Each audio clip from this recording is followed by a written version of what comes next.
HTTPS, আরও অনেক site থাকতে পারে। আমরা কোথায় ঢুকবো? আমরা হচ্ছে HTTPS লেখা আছে কিনা এটা দেখবো। যদি HTTP থাকে তাহলে কিন্তু আমরা ওই সাইটে ঢুকবো না, কারণ কি এটা হচ্ছে হাইপার টেক্সট ট্রান্সফার প্রোটোকল, আর এসতে হচ্ছে সিকিউর।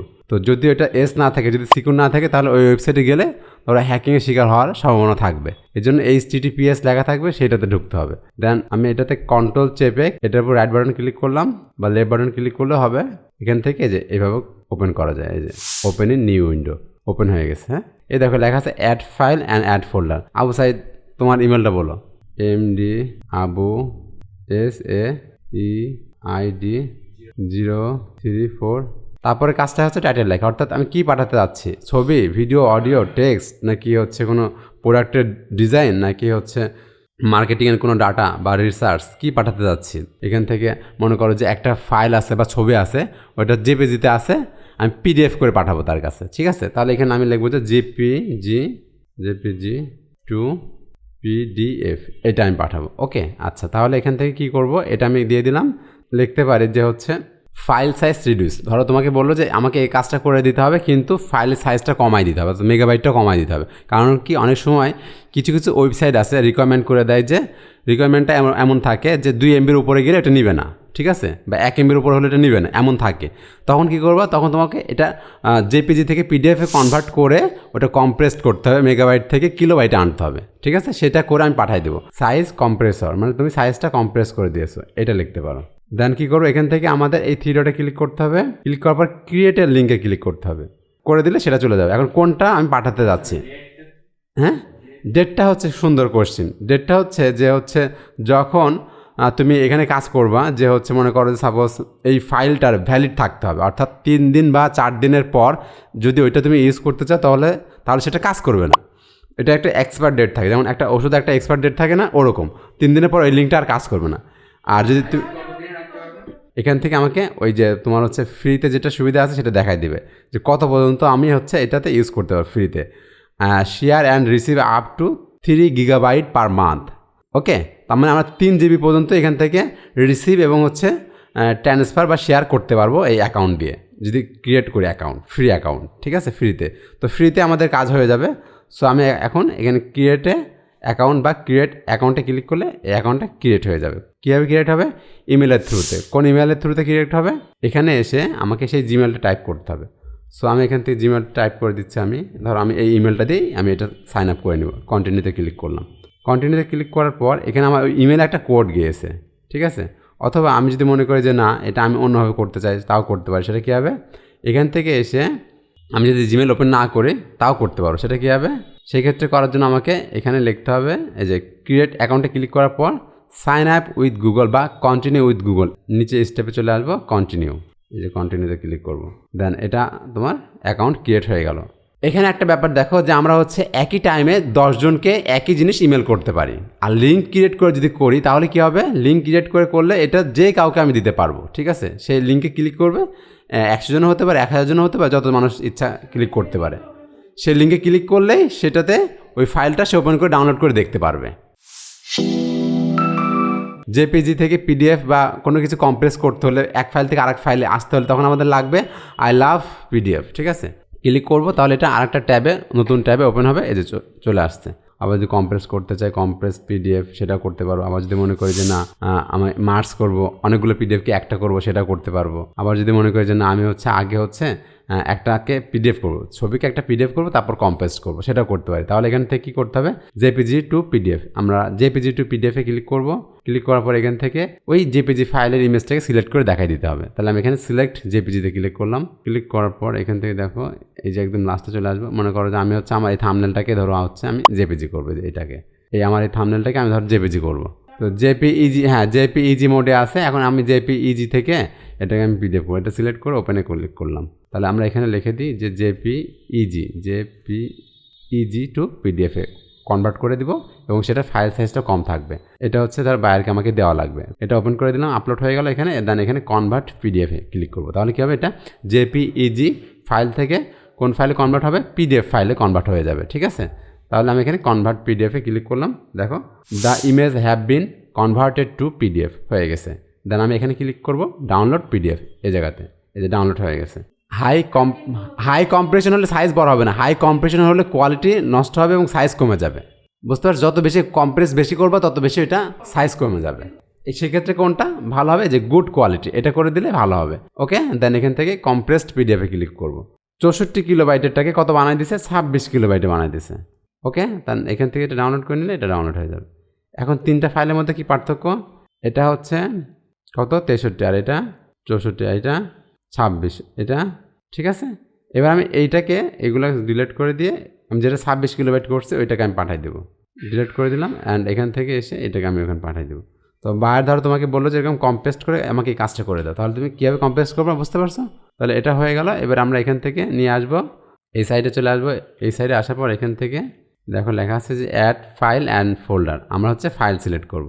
প্লাসে ক্লিক করলাম, দেন কোন ফাইলটা সিলেক্ট করে পাঠাবো সেটাতে ক্লিক করে ওপেনে ক্লিক করব। ওপেন করার পর এখান থেকে আমাদের যেটা হচ্ছে আপলোড হচ্ছে, আপলোড কমপ্লিট। হ্যাঁ, এই যে টিক চিহ্ন চলে আসবে, ওয়ান আইটেম, একটা আইটেম কমপ্লিট হয়ে গেছে। আমি যদি আরও দিতে চাই দিতে পারবো, এইটা ট্রান্সফার হয়ে যাবে। এই যে ট্রান্সফার হয়ে গেছে। এখন এই যে ইমেল সেন্ড, ঠিক আছে। আর যদি কোনো পাসওয়ার্ড দিতে চাই সেটা পারবো। আবার যদি মনে করি যে এই লিঙ্কটা পাঠাবো সেটাও করতে পারি। এখান থেকে কপি লিঙ্ক করে দিলাম, লিঙ্কটাও কপি হয়ে গেল। এবং এখানে একটা পাসওয়ার্ড সেট করে দিতে চাচ্ছি, ধরো এখানে 1 2 3 এই 3টা পাসওয়ার্ড দিয়ে দিলাম। দেওয়ার পরে আমরা এটা কী করব, মনে করো যে হচ্ছে টিক চিহ্নতে ক্লিক করে সেভ করে রাখবো। দেন সেভ, এটা সেভ করে দিলাম, ঠিক আছে। এবং লিঙ্কটা কপি করে নিলাম। এখন এই লিঙ্কটা আমি যদি গ্রুপে দিই তাহলে কী হবে দেখো, এই লিঙ্কটা আমি হচ্ছে গ্রুপে দিচ্ছি। এই লিঙ্কটাতে এখন তোমরা ঢুকে দেখো একটা পাসওয়ার্ড চাইবে, আর একটা কী চাইবে, এবং ফাইলটা তোমরা দেখবা যে অনেক কমে গেছে। তাহলে এখান থেকে যদি পাসওয়ার্ড চাই, এখন এই ফোন বের করো, দেখো তো এটা কাজ হচ্ছে কি না। আর আবু সাইডের ইমেলে দেখো তো এটা ঢুকছে কি না, এসে আসছে, ওই ফাইলটা ওপেন হচ্ছে, এই যে পাঠিয়ে দিচ্ছি দেখো। তাহলে উইচ্যাটের কাজটা কি, এটা কি আমি শেখাতে পারছি? ক্লিয়ার? তো এখানে আমরা লিখবো যে সিমিলার ওয়েব। আমরা হচ্ছে এই লিঙ্কটাকে নতুন একটা ট্যাবে ওপেন করব। আচ্ছা, ওপেন হয়ে গেছে। অ্যান্ড এটা কি, similar website traffic and SEO checker, এটা হচ্ছে সেই এক্সটেনশন। এটা দিয়ে আমরা ওয়েবসাইটের ট্রাফিক এবং এসইও চেকিং করে দেখতে পারবো। দেন আমরা এটাকে ক্রোমের সাথে অ্যাড করতে চাই, তাহলে কী করবো, অ্যাড টু ক্রোম। তাহলে এই এক্সটেনশনটা ডাউনলোড হয়ে ক্রোম ব্রাউজারের সাথে অ্যাড হয়ে যাবে। আমি এখানে ক্লিক করলাম, দেন এখান থেকে অ্যাড টু ক্রোমে ক্লিক করবো। দেখো এটা ইনস্টল হয়ে অ্যাড হয়ে যাবে। এই যে এখন ডাউনলোড হচ্ছে অ্যান্ড এটা ইনস্টল হয়ে যাবে। এখান থেকে এসে অ্যালাউ অল এটা ক্লিক করে দিতে হবে। এই জায়গাতে আসলাম, দেন আসার পরে এই যে এই সিমিলার ওয়েবটা আমরা ক্রোমে অ্যাড করে নিয়েছি। দেন আমরা এখান থেকে এই কাজটা দেখব, এই যে দারাজ বিডি, ঠিক আছে। এখন আমাকে এই এক্সটেনশনটা অন করতে হবে। এটা আমি অন করে নিই। এটার নাম কি, এই যে সিমিলার ওয়েব, এই যে এটা। এখন এইটাকে আমি কন্ট্রোল চেপে ওপেন করলাম, নতুন একটা ট্যাব ওপেন হয়েছে। তাহলে এই যে দারাজ যেটা আছে এই ওয়েবসাইটটাতে আমরা এখন এই এক্সটেনশনের মাধ্যম দিয়ে অনেক ইনফরমেশন দেখতে পারবো। অর্থাৎ এই ওয়েবসাইটটাতে কত ট্রাফিক আসে, এই ওয়েবসাইটটাতে কত ভিজিটর ভিজিট করে চলে যায়, কতটুকু সময় থাকে, মানে হচ্ছে একটা ওভারঅল একটা হচ্ছে ইয়ে করবে। যেমন দেখো এখান থেকে আই অ্যাকসেপ্টে ক্লিক করলাম, দেন এই যে ওয়েবসাইটটাতে এখন দেখো এই যে এখানে লেখা দেখাচ্ছে যে ভিজিটস ওভার টাইম, এটা কত দেওয়া আছে, অক্টোবর 2025। বাউন্স রেট, এই বিষয়টা কি, বাউন্স রেট হচ্ছে 47%। বাউন্স রেট যত কম হয় তত ভালো, ঠিক আছে, এটা মাথায় রাখবা। বাউন্স রেট মানে ধর হচ্ছে তোমার ক্লিক করে ধর ভিজিট করে চলে গেল, মানে কোনো 1 সেকেন্ডও থাকলো না। যেমন আমরা কোনো ভিডিও আছে না 1 সেকেন্ড না দেখে হুট করে স্ক্রল করে চলে যায়, ওরকম। তো বাউন্স রেট যদি বেশি হয়ে যায় তাহলে ওয়েবসাইটের ক্ষেত্রে একটা ব্যাড ইফেক্ট তৈরি হয়, ওয়েবসাইটটা কখনো র্যাঙ্ক করে না। শুধু দারাজ না, যে কোনো ওয়েবসাইটের ক্ষেত্রে একই বিষয়। তো এখানে দেখো বাউন্স রেটটা কত আছে, মানে 47%, অর্থাৎ 100 মধ্যে 47% মতো বাউন্স রেট। পেজেস পার ভিজিট, এটার মানে কি, এটা মানে হচ্ছে প্রত্যেকটা পেজ কতটুকু সময় ধরে ভিজিট করছে তার একটা এস্টিমেট। এটা হচ্ছে তোমার হচ্ছে গড় অ্যাভারেজ, ঠিক আছে, 7 মিনিট 26 সেকেন্ড, মানে প্রত্যেকটা পেজ ভিজিটের একটা হিসাব। এটা হচ্ছে 7.6। আর মান্থলি ভিজিট, এটা কি, monthly visit 9.6 million. And average visit duration সেটা কতটুকু, 4 মিনিট 11 সেকেন্ড অ্যাভারেজ, ঠিক আছে। তার মানে আমরা এটা কি বুঝলাম, কেউ যদি আমাদের এই ওয়েবসাইটে আসে দারাজটাতে, তাহলে সে গড় অ্যাভারেজে কতটুকু সময় স্টে করে, মানে থাকে ওয়েবসাইটে 4 মিনিট 11 সেকেন্ড। টপ কিওয়ার্ড হচ্ছে এই যে দারাজ, মানে এই ওয়েবসাইটে আসার জন্য মানুষ কী কী সাইট বা কী কী কিওয়ার্ড লিখে সার্চ করে সেটা। দারাজ দিয়ে সার্চ করে, এটার কত পার্সেন্ট মানুষ আছে, কত কে আসে ট্রাফিক, 253.5K এতগুলো ট্রাফিক আসে। এবং হচ্ছে এটা সিপিসি অর্থাৎ কস্ট পার ক্লিক যেটা বলা হয় সেটা কত 0.12 অর্থাৎ 0.12 সেন্ট, এটা হচ্ছে সিপিসি। আর আরও কি ওয়ার্ড আছে সেটা কি দারাজ বিডি আছে, দারাজ.com আছে, দারাজ কম আছে, দারাজ আছে, এইভাবে লিখেও সার্চ দেয় মানুষে। ঠিক আছে, তো এটা হচ্ছে আমাদের সেই সিমিলার ওয়েব এক্সটেনশনের মাধ্যম দিয়ে আমরা এটা জানতে পারছি। এটা এস্টিমেটেড একটা রেজাল্ট, অর্থাৎ 100 মধ্যে 100% হবে না, কিছুটা কম বেশি হতে পারে। তারপর এখান থেকে আমরা একটা ধারণা নিতে পারি র্যাঙ্কিংটা কি। র্যাঙ্কিং হচ্ছে এটা ওয়ার্ল্ড ওয়াইড যতগুলো ওয়েবসাইট আছে সেইগুলোর উপরে একটা র্যাঙ্কিং, তো 4041তম পজিশনে আছে গ্লোবাল র্যাঙ্কে। আর কান্ট্রি র্যাঙ্কে কত আছে, যদি বাংলাদেশের প্রেক্ষাপটে ধরি তাহলে এটা কান্ট্রিতে বাংলাদেশে 19তম র্যাঙ্কিং অবস্থানে আছে, 19তম পজিশনে আছে। আর ক্যাটাগরিতে কি, ক্যাটাগরি র্যাঙ্কে হচ্ছে 70।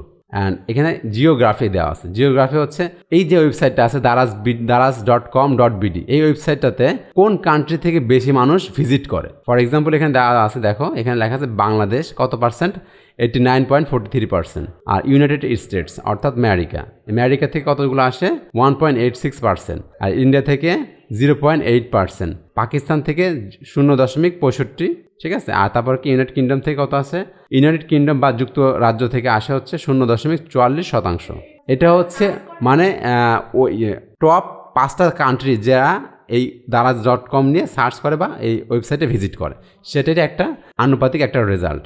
হ্যাঁ, এবার দেখো এখান থেকে ট্রাফিক সোর্সেস, ট্রাফিকগুলো কোথা থেকে আসে, এই ওয়েবসাইটে ট্রাফিকগুলো কীভাবে আসে, মানে মানুষ যে ওয়েবসাইটে আসে কীভাবে আসে। এখানে তো অনেক সার্চ করে অনেক কিছু দেয়, যে 11/11 অফার চলতেছে, বিগেস্ট অফার। ঠিক আছে, এটা প্রতি বছরে চলে। তো এটা হচ্ছে মার্কেটিং মিক্স মানে এখানে টোটাল যে আমাদের রিসার্চটা এখান থেকে আমরা একটু বুঝতে পারবো। যেমন এখান থেকে সার্চ, আমাদের ট্রাফিকগুলো কীভাবে আসে, ট্রাফিক সোর্সটা কোথা থেকে আসে, ট্রাফিকগুলো অনেকে সরাসরি সার্চ করে, সেটা কত পার্সেন্ট, 67.14%। ঠিক আছে, 67.14% মানে শতকরায় 67.14% মানুষ বা ডিরেক্টলি এতগুলো মানুষ আমাকে সার্চ করে ওয়েবসাইটে চলে আসে। আর ডিরেক্ট আসে কীভাবে, ডিরেক্ট মানে ধর www.daraz.com এই সার্চ বার বা যে অ্যাড্রেস বারে লিখে ইন্টার দিয়ে প্রবেশ করা, এটা কত পার্সেন্ট, 29.63%। আরেকটা কি আছে সোশ্যাল মিডিয়াতে, এটা কি সোশ্যাল মিডিয়া হচ্ছে ফেসবুক হতে পারে, ইনস্টাগ্রাম হতে পারে, লিঙ্কডইন হতে পারে, ইউটিউব হতে পারে, এরকম যত রকম আছে।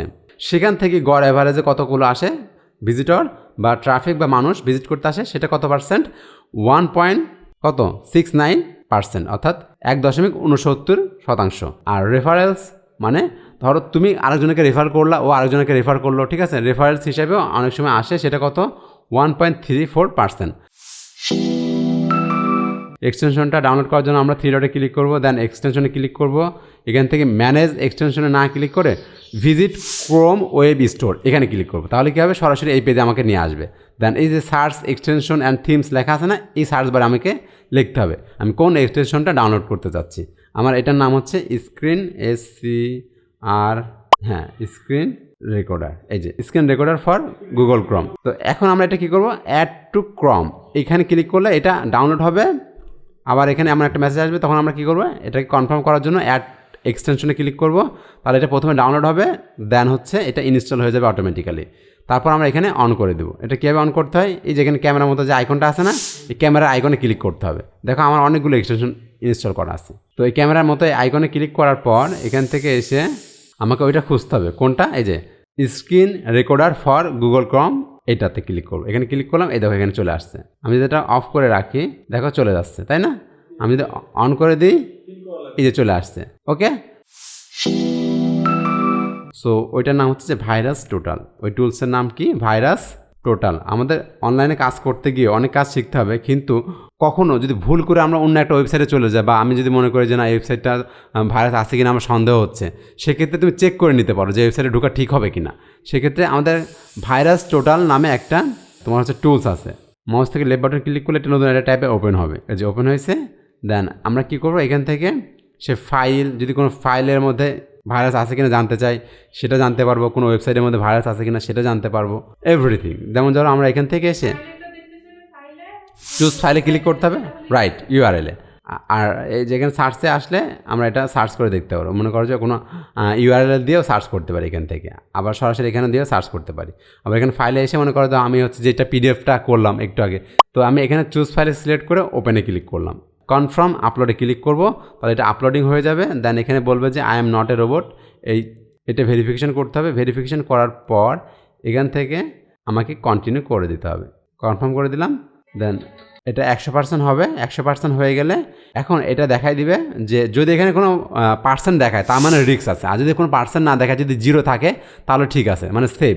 এই দেখো এখানে নো সিকিউর, মানে এখানে তোমার হচ্ছে 0 দেখাচ্ছে। 0 যদি দেখায় তার মানে এর মধ্যে ভাইরাস নেই। ক্লিয়ার? দেখো প্রত্যেকটা আনডিটেক্টেড দেখাচ্ছে, তার মানে কি আনডিটেক্টেড। যদি ডিটেক্টেড করতো তাহলে ভাইরাস থাকতো, এখান থেকে সব দেখাচ্ছে কি আনডিটেক্টেড। আনডিটেক্টেড মানে তোমার ভাইরাস নেই, ঠিক আছে? তাহলে এখানে তোমার 0 থাকবে। আর যদি পার্সেন্ট শো করে তার মানে সেটার মধ্যে ভাইরাস আছে, সেটা দেখাই দিবে। সো তাহলে এটা তো বুঝতে পারছো, ঠিক আছে? ওয়াটারমার্ক ফটো, এটা যদি লিখি, এখানে যে ইমেজগুলো আছে সেই ইমেজগুলোর মধ্যে দেখো ওয়াটারমার্ক দেওয়া আছে, কপিরাইট করা এগুলো সব, ঠিক আছে? যে কপিরাইট বা যে ওয়াটারমার্ক, হ্যাঁ, এই লেখা আছে ভিতরে, হ্যাঁ। না, সেক্ষেত্রে কপিরাইট আসবে না 100% বলা যায় না। তোমাদের চেষ্টা রাখতে হবে যে ওই ইমেজের উপরে কিছুটা এডিট করা, তাহলে হুবহু হবে না। বোঝা গেছে বিষয়টা? হ্যাঁ হ্যাঁ হ্যাঁ, কারণ তুমি তো আরেকজনের ক্রিয়েটিভিটি তুমি কপি করতে পারো না, তুমি নিজে করো। তোমাকে তো অনেক ফ্রি সোর্স দিয়েই দিয়েছি, আমি তো নিজেও অনেক সোর্স দিয়েছি, ওইটা করবা। হ্যাঁ, কিন্তু সেক্ষেত্রে ইউজ করতে হলে তোমাকে একটু এডিট করতে হবে। সেটা কী হবে? ওই যে ক্যানভাতে যেভাবে দেখেছে ওইভাবে তো করবে, প্লাস হচ্ছে ফটোশপ দিয়ে আর্ট এডিট করতে পারো, ঠিক আছে? ফটোশপ দিয়ে কালার গ্রেডিংটা করতে পারো, কালার কারেকশন করতে পারো, তাহলে ওইটা ইস্যু আসার সম্ভাবনা খুব কম থাকবে, খুব রেয়ার। আচ্ছা, আমরা ইমেজ, হ্যাঁ, ওই জন্য তো তোমার খুব সাবধানের সাথে ইউজ করতে হবে এটা, ঠিক আছে? সাবধানের সাথে ইউজ করতে হবে, খুব রেয়ার। যদি তুমি দেখো যে আমার ওই সাইজের বা ওই ফুটেজ আমি অন্য সাইড থেকে পাচ্ছি, তাহলে তো তোমার নেওয়ার প্রয়োজন হচ্ছে না। কিন্তু যদি কখনো এরকম হয় যে আমার ওইটাই লাগবে, না হলে হচ্ছে না, তখন তুমি একটু চালাকি করতে পারো, ঠিক আছে? এটা এভাবে করে মানে তোমাকে এডিট করতে হবে, এবং একটা এক্সট্রিম লেভেলে এডিট করতে হবে। যেমন ধরো যে এটা কি লেখা আছে? মার্ক জেকবের এই ওয়াটারমার্কটাকে আমি রিমুভ করতে যাচ্ছি। ফুটেজ সব এমনই থাকবে, ফুটেজ যেমন আছে এমনই রাখবো। তাহলে এখন আমরা এখানে চলে আসবো, ওয়াটারমার্ক ইমেজগুলো ডাউনলোড করে নিলাম। কারণ কি যে ওয়াটারমার্ক রিমুভার, এটা দিয়ে আমাদের রেজাল্টটা মোটামুটি 100 মধ্যে 99.99% রেজাল্ট ঠিক আসে। কিন্তু যদি দেখো যে সাবজেক্টের মধ্যে কোনো ফোন আছে বা অন্য কিছু আছে বা বাংলা লেখা আছে, সেই ক্ষেত্রে কিন্তু লেখাটা বিকৃত হয়ে যাবে। এই জন্য খেয়াল রাখতে হবে যেন ইংলিশে হয়। ইংলিশটা হলে ইংলিশটা রিমুভ হয়ে যাবে, ইংলিশ লেখাগুলো। এটাকে সিলেক্ট করতে হবে, দেন ওপেন। এই যে প্রসেসিং ইমেজ, প্লিজ ওয়েট, এটা লেখা দেখাচ্ছে, তার মানে এখানে আমাকে একটু সময় দিতে হবে। হ্যাঁ, এই যে প্রসেসিং চলতেছে। এটা হচ্ছে অরিজিনাল ফুটেজ ছিল এরকম। দেখো পরেরটা কী হয়েছে, কোয়ালিটি কিন্তু কোনো রিডিউস হয়নি, একদম সেম টু সেম রাখছে, জাস্ট লেখাটা রিডিউস করে দিচ্ছে। পিক্সেলটা যদি ওইভাবে ধরো তাহলে উপরেরটা আকাশটা হালকা কমে গেছে। তুমি এক্ষেত্রে এটাকে আবার ঠিকও করতে পারো, সেটাও দেখাই দিচ্ছি পরের টুলে। এটা আমরা এখন ডাউনলোড করে নিব। এটা আমাদের কাজ কী ছিল? রিমুভ করা, ওয়াটারমার্কটা রিমুভ করা ছিল, তাই না? ঠিক আছে, এখান থেকে যে রিমুভ লোগো এখানে অন করে দিলে এর মধ্যে যদি কোনো লোগো থাকতো সেটা রিমুভ হয়ে যাবে। হ্যাঁ, দেন আমরা এটা কী করবো? ডাউনলোডে ক্লিক করবো। এই টুলে আসার পরে আমরা কী করবো? এখান থেকে রাইট বাটন ক্লিক করে open link in new tab, এখানে ক্লিক করবো, নতুন একটা ট্যাব ওপেন হবে। ওপেন হওয়ার পরে আমরা কোনটাকে ইনহ্যান্স করতে যাচ্ছি সেটা আমরা এখান থেকে করে দিতে পারবো। এখান থেকে আমরা চাচ্ছি যে ফটোটাকে ইনহ্যান্স করব। সো সেক্ষেত্রে আমরা কী করতে পারি? দেখো এখানে লেখা আছে অনেকগুলো, এখানে ভার্সন দেওয়া আছে। আমাদের এখান থেকে দরকার হচ্ছে ফটো ইনহ্যান্সার, এটাকে সিলেক্ট করব। সিলেক্ট করার পর, না এটা ফ্রিতে, এখান থেকে আপলোডে ইমেজে ক্লিক করব। আপলোড ইমেজে ক্লিক করার পর কোন ইমেজটাকে ইনহ্যান্স করতে চাচ্ছি সেই ইমেজটাকে সিলেক্ট করে দেখাই দিব। ওপেনে ক্লিক করলাম। এখন এটা কী হচ্ছে? এখন এটা আপলোড হবে। আমরা এখন থেকে প্রতিদিন 24 ঘন্টার মধ্যে অ্যাটলিস্ট আধা ঘন্টা, বা যদি যাদের বেশি সময় আছে তারা 1 ঘন্টা, সেটা কি FRW ফ্রি ফর TALKS টলস, এটা লিখে যদি সার্চ দাও গুগলের সার্চ বারে, তাহলে একটা ওয়েবসাইট আসবে যেটাতে হচ্ছে ফ্রিতে তোমার ইংলিশে কথা বলা যে জড়তাটা আছে এটা কেটে যাবে।